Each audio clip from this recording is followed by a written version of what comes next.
माधव, जरा इन खाली बर्तनों की तरफ भी अपनी नजर डालिए। आखिर कब तक हम सिर्फ उम्मीदों के सहारे जिंदा रहेंगे?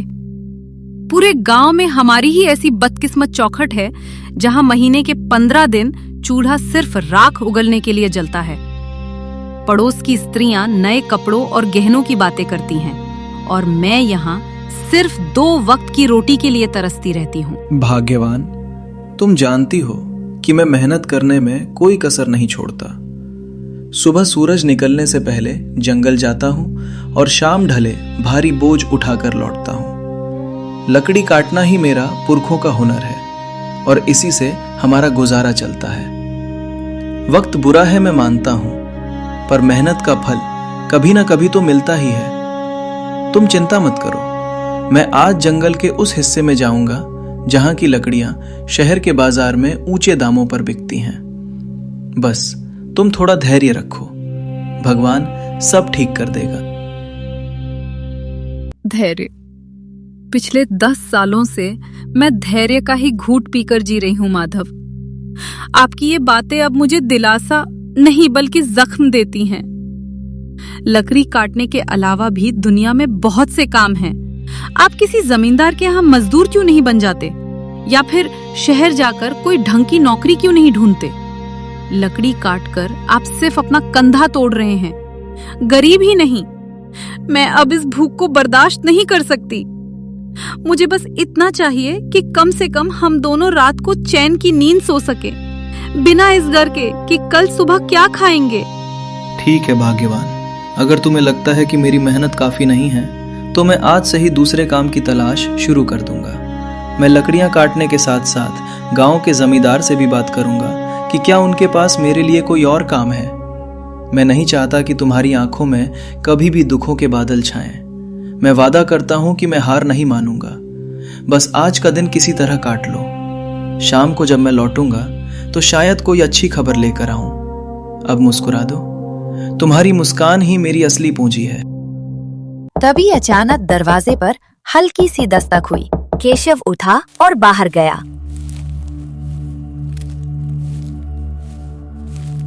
दरवाजे पर एक बूढ़ा साधु खड़ा था।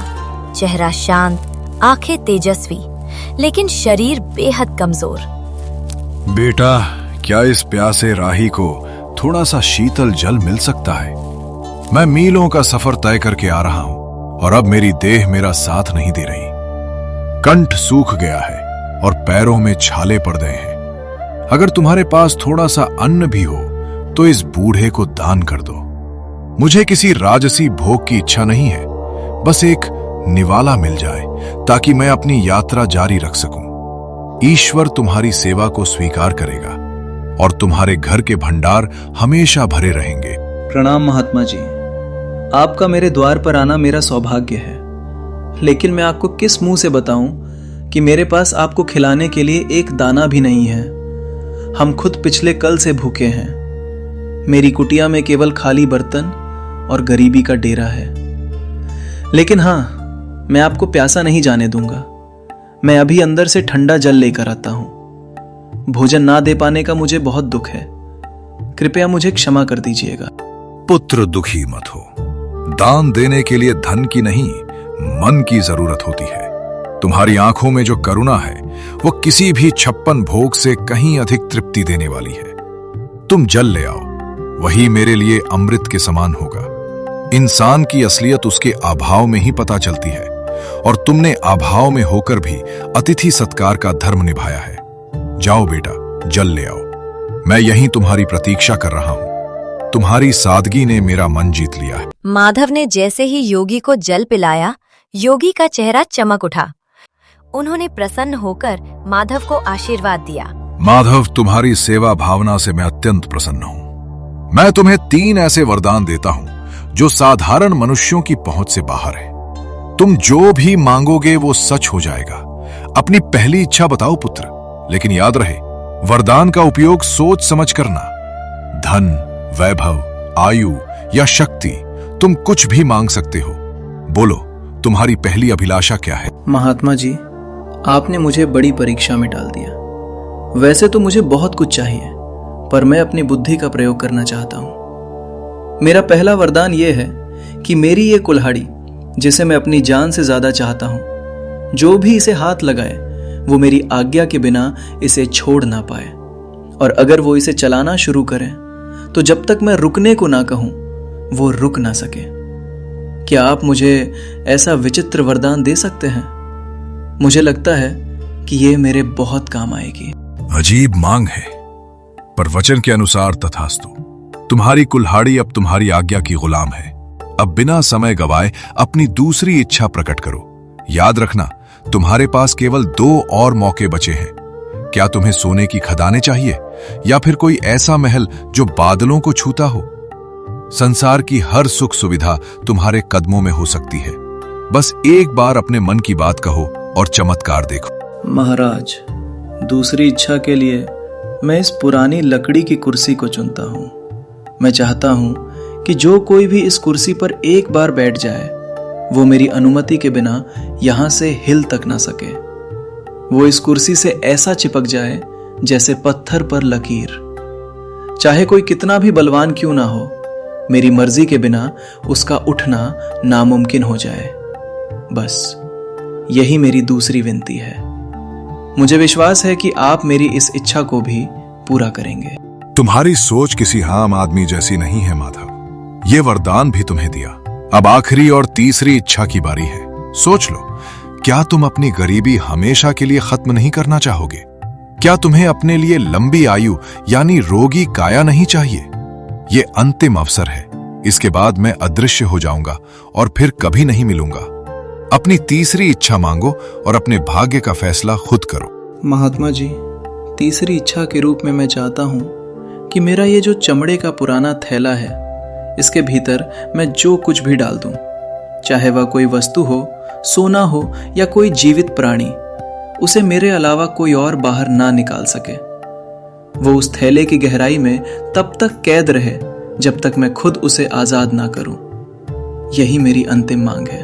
तुम्हारी सोच किसी आम आदमी जैसी नहीं है। माधव विचित्र मांगे हैं, पर वचन के अनुसार तथास्तु। तुम्हारी तीनों मांगे पूरी हुई। याद रखना, वरदान तभी काम आते हैं जब उनका उपयोग सही समय पर हो।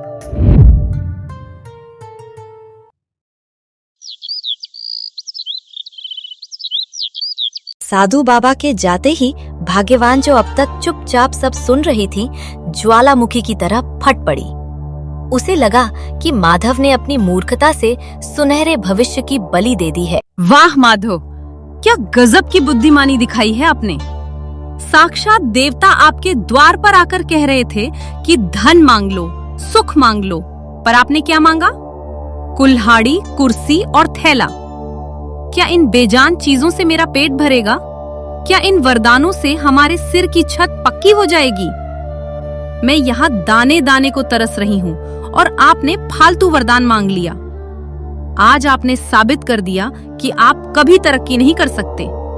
काश वो वरदान मुझे मांगने का मौका मिलता, तो आज मैं इस झोपड़ी को महल बना देती। भाग्यवान, तुम जो देख रही हो वो केवल साधारण चीजें हैं, पर मैं जो देख रहा हूँ वो एक सुरक्षा कवच है। कभी कभी सीधे तरीके से मांगा हुआ धन टिकता नहीं है, पर बुद्धि से बनाई गई संपत्ति सदा साथ रहती है। तुम मुझ पर भरोसा रखो। ये 3 वरदान हमें वो सब कुछ दिलाएंगे जो तुम चाहती हो।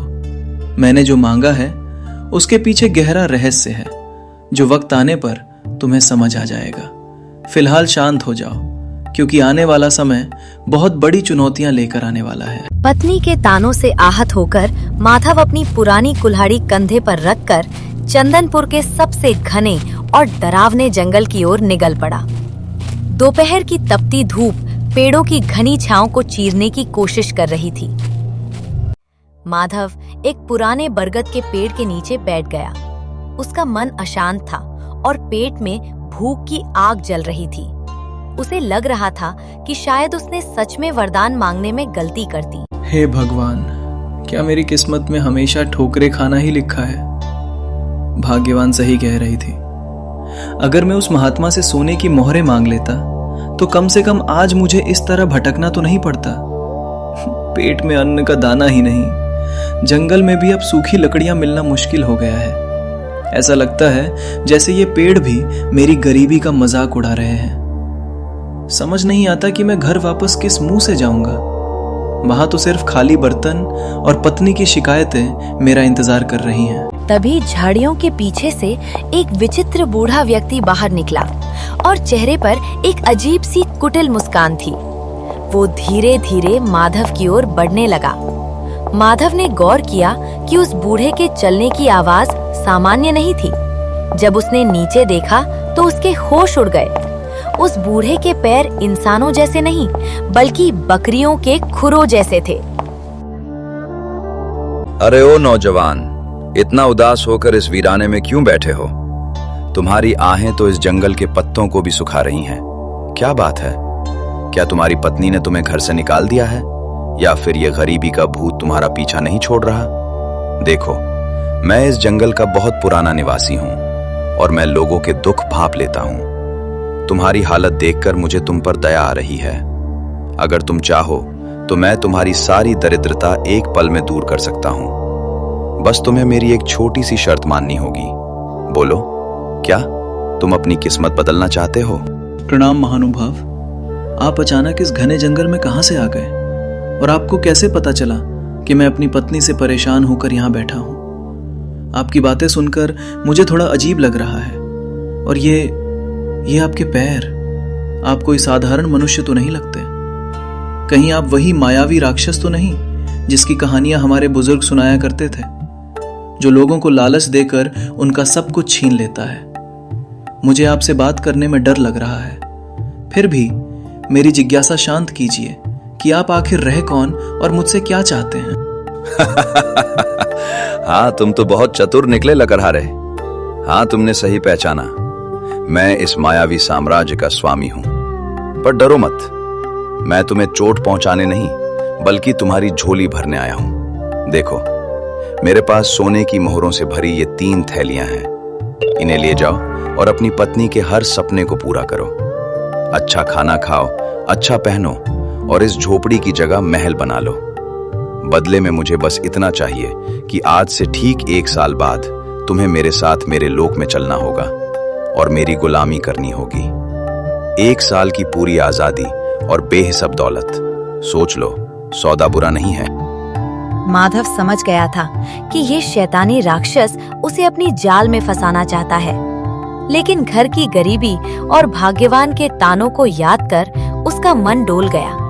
उसने सोचा कि क्यों न अभी ये धन ले लिया जाए और बाद में उन वरदानों का इस्तेमाल करके इस राक्षस से निपटा जाए। मालिक, आपकी बात तो सच है। इस तरह रोज रोज भूखे मरने से तो अच्छा है कि 1 साल तक राजाओं जैसी जिंदगी जी ली जाए। मेरी पत्नी को हमेशा मुझसे शिकायत रहती है कि मैं उसके लिए कुछ नहीं कर पाता। कम से कम इन मोहरों से उसे 1 साल की खुशियां तो मिल पाएंगी। पर मुझे डर है कि 1 साल बाद जब आप मुझे लेने आएंगे तो मेरी पत्नी और बच्चों का क्या होगा। खैर, जो होगा सो देखा जाएगा। मैं आपके सौदे के लिए तैयार हूं। मुझे वो सोने की थैलियां दे दीजिए ताकि मैं अपनी बदहाली को दूर कर सकूं, और 1 साल बाद मैं आपके साथ चलने का वादा करता हूं। बहुत खूब, मुझे तुम्हारी बुद्धिमानी पसंद आई। ये लो सोने की 3 थैलियां। इनमें इतनी दौलत है कि तुम 7 जन्मों तक बैठकर खा सकते हो। जाओ और अपनी जिंदगी के हर पल का आनंद लो। ऐश करो, दान पुण्य करो, या जो जी में आए वो करो। लेकिन याद रखना लकड़हारे, मैं ठीक 1 साल बाद इसी जगह इसी वक्त तुम्हें लेने आऊंगा। अगर तुमने भागने की कोशिश की तो मेरा प्रकोप पूरे गांव को भस्म कर देगा। अब जाओ और अपनी पत्नी को ये खुशियां दे दो। हमारी मुलाकात अब 1 साल बाद होगी। तब तक के लिए विदा। माधव भारी मन और भारी थैलियों के साथ घर लौटा।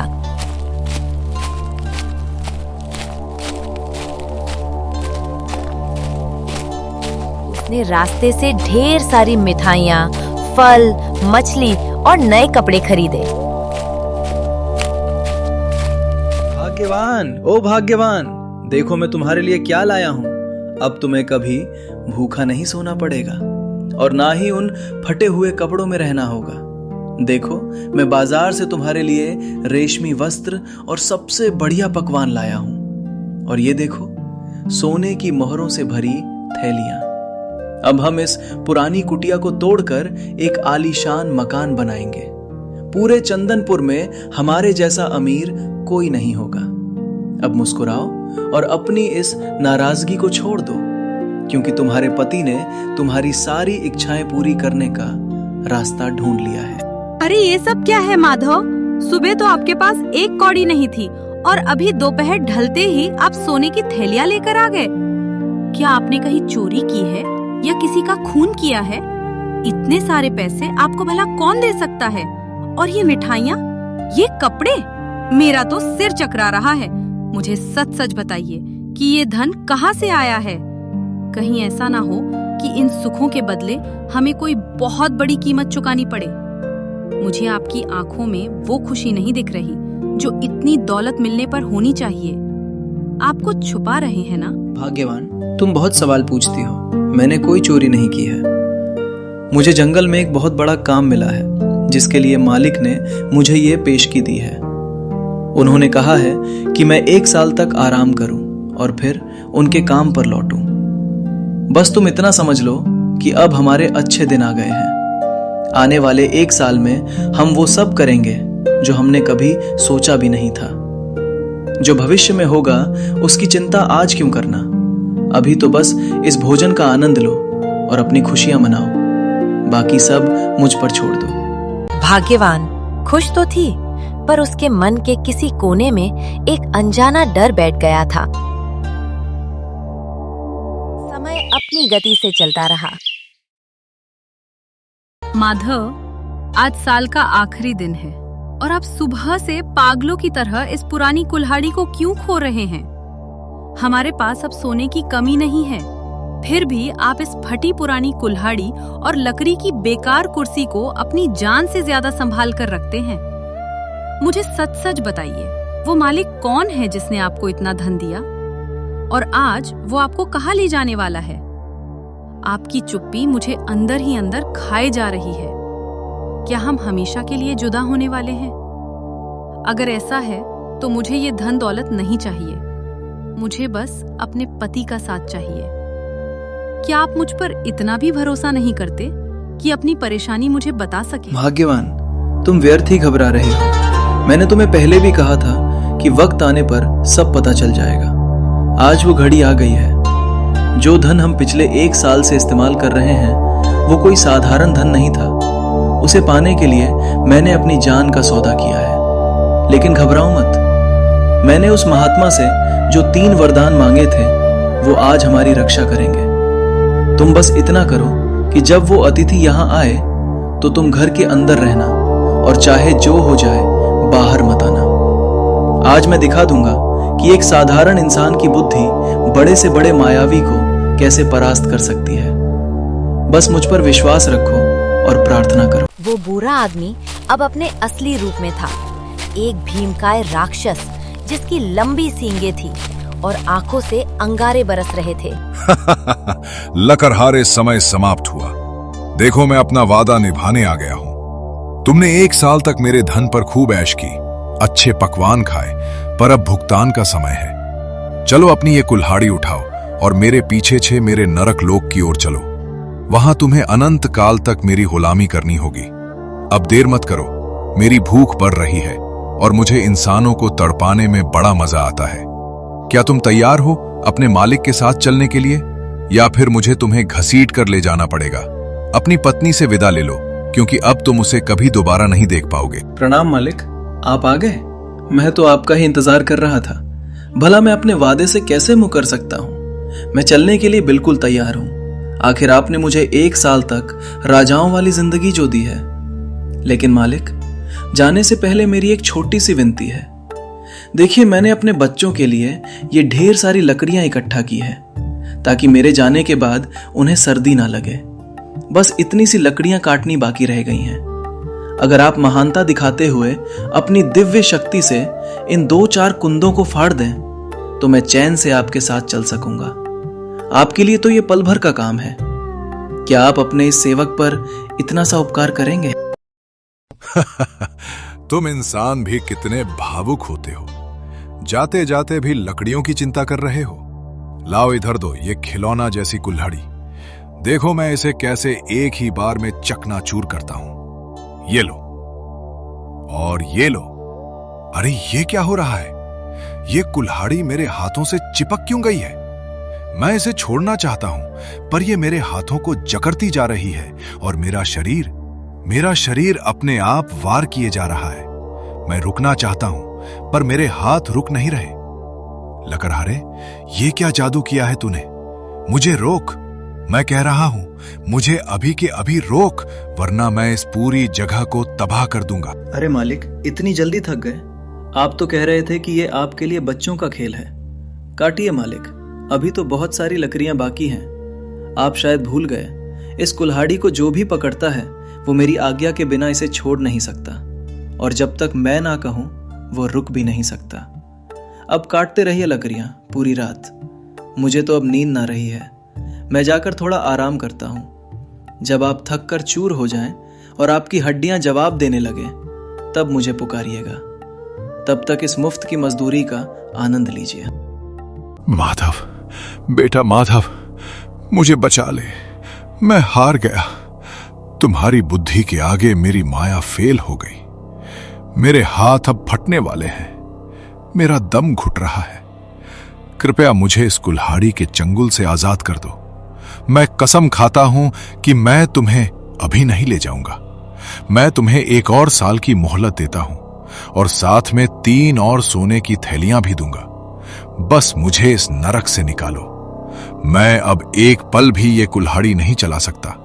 मुझ पर दया कर। अच्छा, तो अब आप रास्ते पर आए।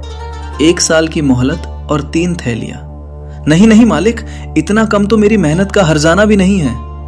अगर आप आजाद होना चाहते हैं तो आपको मुझे 5 थैलियां सोने की मोहरें देनी होंगी और वादा करना होगा कि आप अगले 2 साल तक इधर नजर भी नहीं आएंगे। अगर मंजूर है तो मैं कुल्हाड़ी को रुकने का आदेश दूं। मंजूर है, मुझे सब मंजूर है। 5 क्या तुम 7 थैलियां ले लो, पर मुझे इस जादुई फंदे से छुड़ाओ। मैं अगले 2 साल तक इस गांव की सीमा में भी कदम नहीं रखूंगा। ये लो तुम्हारी सोने की थैलियां। मैंने अपनी माया से उन्हें तुम्हारे आंगन में प्रकट कर दिया है। अब बस इस कुल्हाड़ी को रुकने को कहो। मेरी शक्ति अब जवाब दे रही है। माधव ने कुल्हाड़ी को रुकने का आदेश दिया। कुल्हाड़ी तुरंत राक्षस के हाथ से छूटकर गिर गई। राक्षस बिना पीछे मुड़े वहां से भाग खड़ा हुआ।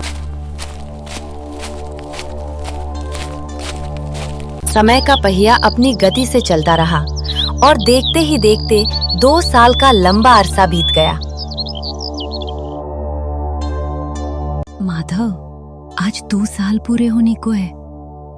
पिछली बार आपने उस राक्षस को अपनी जादुई कुल्हाड़ी से धूल चटा दी थी, लेकिन मुझे डर है कि वो इस बार और भी ज्यादा तैयारी के साथ आएगा। क्या आपको नहीं लगता कि हमें ये गांव छोड़कर कहीं दूर चले जाना चाहिए? ये ऐशो आराम, ये महल सब बेकार है अगर आप सुरक्षित नहीं हैं। मेरी रातों की नींद उड़ गई है। हराहट पर मुझे वही भयानक चेहरा याद आता है। भाग्यवान, तुम व्यर्थ ही अपने मन को अशांत कर रही हो।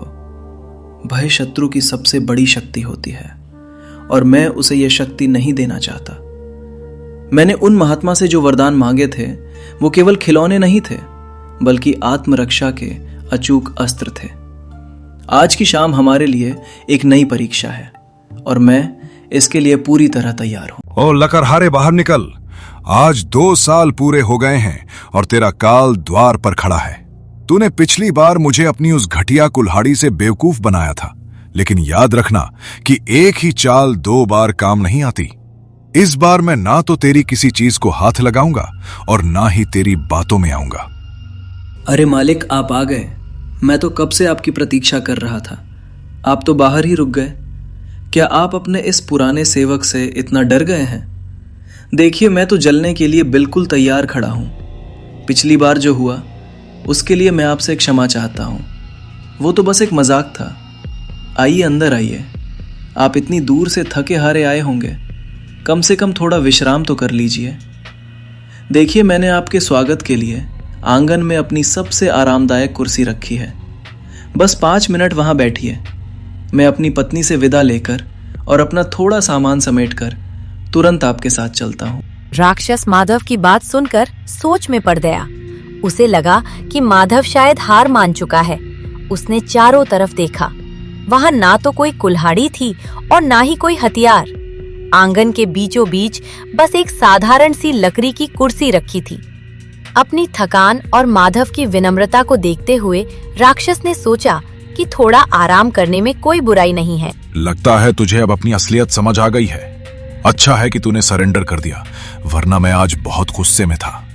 खैर, तू कहता है तो मैं 5 मिनट यहां बैठ जाता हूं, पर याद रखना, अगर तूने कोई चालाकी की तो तेरा अंजाम बहुत बुरा होगा। ये कुर्सी तो सच में बहुत आरामदायक है। अब जा, जल्दी से अपना सामान ले आ और अपनी पत्नी को आखिरी बार देख ले। मैं यहां बैठ के तेरा इंतजार कर रहा हूं। अरे मालिक, आपको कुर्सी पसंद आई? ये जानकर मुझे बहुत प्रसन्नता हुई। पर क्या आप जानते हैं, ये कुर्सी जितनी आरामदायक बैठने में है, उठने में उतनी ही कष्टदायक है। जरा कोशिश तो कीजिए उठने की। क्या हुआ मालिक, आप तो हटने का नाम ही नहीं ले रहे। लगता है आप मेरी इस तुच्छ कुर्सी के प्यार में पड़ गए हैं। मैंने आपको बताया नहीं था कि जो भी इस कुर्सी पर एक बार विराजमान हो जाता है, वो मेरी आज्ञा के बिना यहां से हिल तक नहीं सकता। राक्षस ने पूरी ताकत लगा दी। उसने जोर जोर से चिल्लाया और अपनी मायावी शक्तियों का उपयोग किया, पर वो कुर्सी से टस से मस ना हुआ। ऐसा लग रहा था जैसे वो कुर्सी का ही एक हिस्सा बन गया हो। वो जितना जोर लगाता, कुर्सी उसे उतना ही कसकर जकड़ लेती। हार मानकर वो फिर से गिड़गिड़ाने लगा। माधव, ये तूने फिर से मेरे साथ क्या किया? मुझे छोड़ दे। मैं इस कुर्सी से चिपक गया हूं। मेरी हड्डियां चटक रही है। मुझे लगा था तू सुधर गया होगा, पर तू तो पहले से भी ज्यादा खतरनाक निकला। मुझे इस कैद से आजाद कर दे। मैं वादा करता हूं कि मैं तुझे कभी अपने लोक नहीं ले जाऊंगा। मुझे बहुत दर्द हो रहा है लकड़हारे। क्या तुझे मुझ पर दया नहीं आती? मैं कसम खाता हूं कि मैं फिर कभी इधर नहीं आऊंगा। बस मुझे इस लकड़ी के शैतान से अलग कर दे। दया? आप एक राक्षस होकर दया की बात कर रहे हैं? आप तो मुझे खत्म करने आए थे। देखिए मालिक, मैं कोई बुरा इंसान नहीं हूं, पर मैं अपनी सुरक्षा करना जानता हूं। अगर आप आजाद होना चाहते हैं तो पिछली बार से दुगनी कीमत चुकानी होगी। मुझे 10 थैलियां सोने की मोहरें चाहिए, और इस बार आपको वादा करना होगा कि आप अगले 5 सालों तक इस इलाके की तरफ मुड़कर भी नहीं देखेंगे। अगर आपको यह सौदा मंजूर है तो कहिए। क्या मैं तुझे 20 थैलियां दूंगा? बस मुझे यहां से उठा। मैं वचन देता हूं कि अगले 5 सालों तक मैं तेरे गांव की परछाई से भी दूर रहूंगा। तेरी बुद्धि के आगे मैं नतमस्तक हूं। ये ले तेरा धन। अब बस अपनी इस जादुई कुर्सी को हुक्म दे कि वो मुझे छोड़ दे। मैं अब एक पल भी यहां नहीं रुकना चाहता। मुझे जाने दे माधव। मैं फिर कभी तुझे चुनौती देने की भूल नहीं करूंगा। माधव ने जैसे ही आजाद कहा, राक्षस स्प्रिंग की तरह कुर्सी से उछला और बिना पीछे देखे भाग निकला। उसके बाद राक्षस कभी वापस नहीं आया। माधव उस धन से गांव का सबसे अमीर आदमी बन गया था, और इस तरह माधव और भाग्यवान ने अपनी सादगी और बुद्धिमत्ता से एक महाबली राक्षस को धूल चटा दी। चंदनपुर में खुशियां लौट आईं और माधव की ये कहानी युगों युगों तक सुनाई जाने लगी कि कैसे एक साधारण लकड़हारे ने अपनी बुद्धि के बल पर भाग्य को बदल दिया। अगर आपको ये कहानी पसंद आई हो तो लाइक करें, अपने दोस्तों के साथ शेयर करें और अपनी राय कमेंट में बताएं। आपका साथ हमें और भी मजेदार और प्रेरणादायक कहानियां लाने की ताकत देता है, तो सब्सक्राइब करके हमें और ज्यादा मेहनत करने का हौसला दें। Thanks for watching. वेबटून्स की जादू भरी दुनिया में आपका स्वागत है। सब्सक्राइब करो, बेल बजाओ